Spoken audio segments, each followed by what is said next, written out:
Huzur tercinta, pertanyaan saya adalah, dalam menghadapi kesibukan penugasan sebagai mubaligh di lapangan, sementara di sisi lain terpilih sebagai pengurus dalam badan jemaat, bagaimana kita dapat menyeimbangkan di antara kedua pengkhidmatan tersebut? Anda bertugas dalam bidang apa? Huzur, saya mendapatkan penugasan di studio MTA Kanada. Anda ditugaskan di kantor, kan?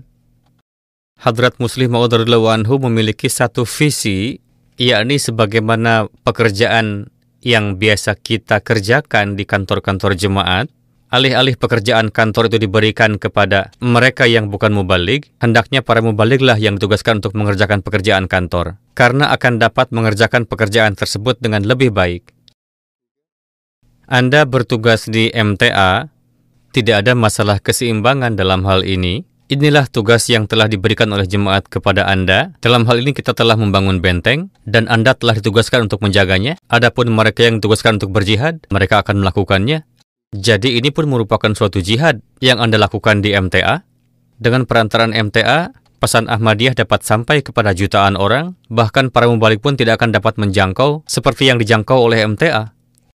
Ratusan surat diterima oleh kita dalam 1 bulan. Mereka menyampaikan bahwa mereka menyimak MTA, dan dengan perantaraan MTA mereka terjalin hubungan dengan jemaat Ahmadiyah, mereka menontonnya. Bahkan orang-orang kita yang diculik di Pakistan, dan bagaimana mereka yang dapat terlepas dari penculikan, orang yang selamat dari penculikan ini menceritakan bahwa orang yang menculiknya itu, ketika melihat saya tengah melakukan sholat, ya, si penculik itu tidak melakukan salat. Mereka tidak tahu salat, tidak tahu surah Al-Fatihah, tidak tahu juga ajaran Islam. Mereka mengklaim, katanya, kami menculik kalian demi Islam, karena kalian para Ahmadi itu kafir, katanya.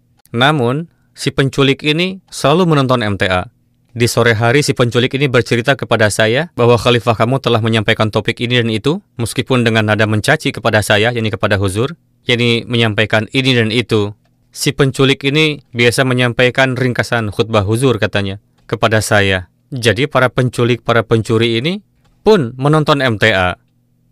Selain itu banyak juga orang yang baik yang menonton MTA dan mendapatkan manfaatnya. Sebagaimana MTA Al-Arabiyah sangat berpengaruh positif. Banyak yang beat karenanya, begitupun di Afrika, di Asia juga, di Hindustan juga, yakni beragam cara. Anda bertugas di MTA, ini pun merupakan satu jihad yang Anda ambil bagian di dalamnya, yakni menyampaikan ajaran Quran merupakan jihad kabir, kan, yang tengah berlangsung dengan perantaraan MTA. Untuk itu tidak perlu bersedih. Huzur, jika sambil mengerjakan tugas-tugas di MTA, kita mendapatkan mandat sebagai pengurus di suatu badan jemaat, walaupun itu bersifat sementara, Huzur bersabda, tugas di MTA kan tidak 24 jam. Saya pun tahu, Anda duduk 6 jam di MTA, sementara sisanya 18 jam, sebagiannya Anda gunakan untuk tidur. Jika Anda rajin sekali ibadah, berarti ibadah Anda sekitar 3 jam dalam 1 hari. Setelah itu, untuk urusan rumah tangga dan urusan lain, lebih kurang 3 jam. Meskipun melakukan itu semua, Anda masih memiliki waktu 5-6 jam. Yang jika Anda ingin, Anda bisa memberikan waktu itu untuk tugas badan di jemaat. Ini tergantung kepada niat Anda.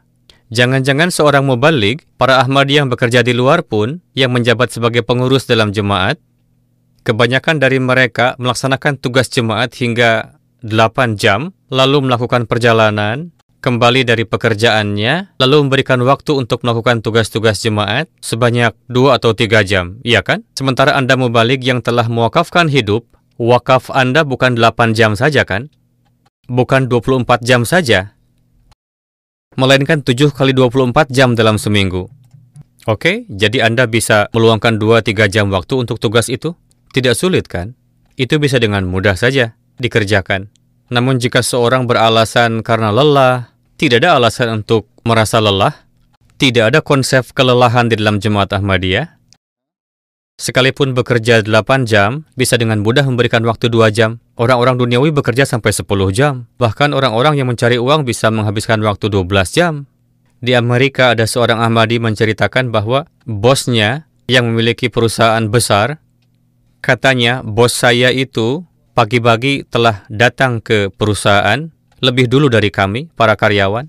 Dan dia pulang setelah kami pulang. Jika dia bisa bekerja 12-18 jam untuk mencari uang, Kenapa Anda yang mengklaim sebagai wakaf zindagi tidak bisa melakukannya? Kita mengklaim akan mengorbankan jiwa, mengorbankan ini dan itu, dan akan membuktikannya. Kalau begitu silakan buktikan. Tidak perlu untuk bertanya lebih dahulu.